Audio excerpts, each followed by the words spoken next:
Hey, welcome back everyone. It is now December 26th of 2020, and ever since the very end of The Mandalorian Season 2, a lot of fans have really been looking forward to the future of the Star Wars franchise by Disney, Lucasfilm, Jon Favreau, and others out there that's really putting together something positive for the universe.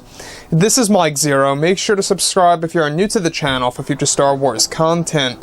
Now, given that, of course, The Mandalorian Season 2's finale had a big surprise in there by bringing back Luke Skywalker into the equation, allowing him to have the limelight that he deserved so much in the sequel trilogy that we did not just get by, of course, Lucasfilm. And now they finally were able to do that in Mando Chapter 16, which, by the way, I think was the absolute best episode apart from Chapter 13.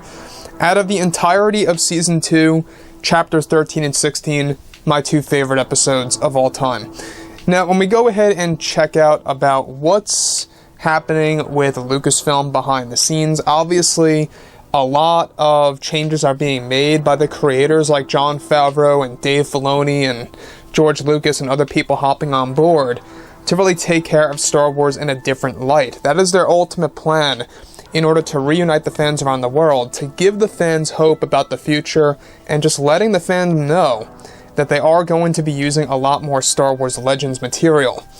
Now, with that being said, of course, what's really exciting about all of this is that there is an attempt being made by Disney to actually redeem the sequel trilogy in many different ways, one of which is a planned new cut of Episode 9. Given that The Mandalorian Season 2 is now over, Disney and Lucasfilm are indeed focused on their new Star Wars universe that is set to expand the franchise further for the fans to enjoy.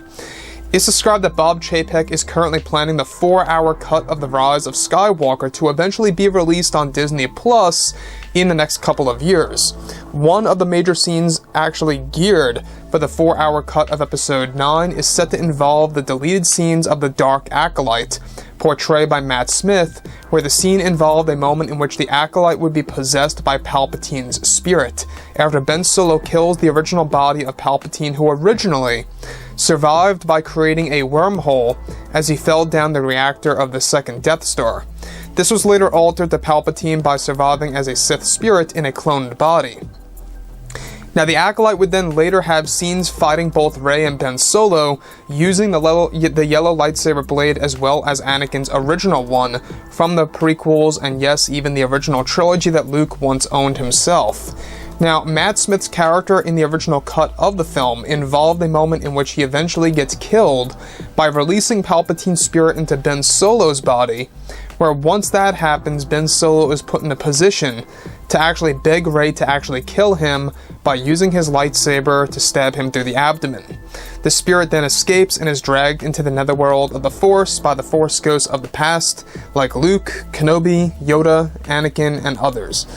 So, let's just stop right here for a second. Now, Matt Smith, I feel, needed to actually be inserted into this movie. Matt Smith would have given us a fresh, new take on Palpatine and how Palpatine could have been used in a very interesting way. Now, mind you, it was nice to see Palpatine back in the flesh, I understand that, and it was nice for them to use the essence transfer technique in canon, actually within the Skywalker saga, having Palpatine using his spirit to go into a cloned body of himself, pretty much traveling across space and time to go to the world of Exegol and get into that cloned body. So, apart from that, I feel that the Matt Smith / Dark Acolyte cut of Episode 9 felt more original and felt like they were taking, I guess you could say, more of an unsafe route. And I like when Star Wars takes the more unsafe route. What I mean by that is they embrace doing new ideas, kind of like what they did with, of course, The Mandalorian Season 2. They did amazing things with some of the beloved characters, and it worked. It just worked. There could have been other scenarios where they did it in a very poor way that wouldn't have worked, and that would have actually destroyed Season 2 if they did not handle it well.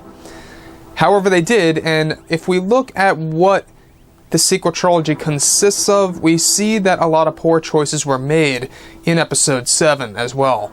You know, even Bob Iger stated at one point in time that they played it very, very safe with The Force Awakens because they were so afraid, so fearful over getting the same kind of feedback that George Lucas got with the prequel trilogy movies. And so that's why it feels very much like a New Hope rehash.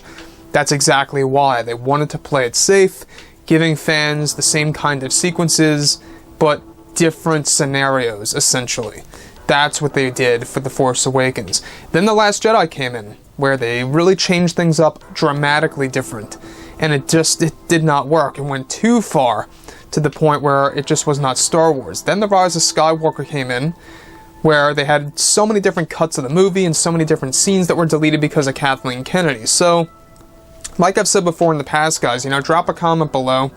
Let me know what you think about all of this in the comments, and if you guys did enjoy the content for today, do make sure to drop a thumbs up on this video to support the channel. I thank you all so very much for the kind support, and I'll catch you guys next time.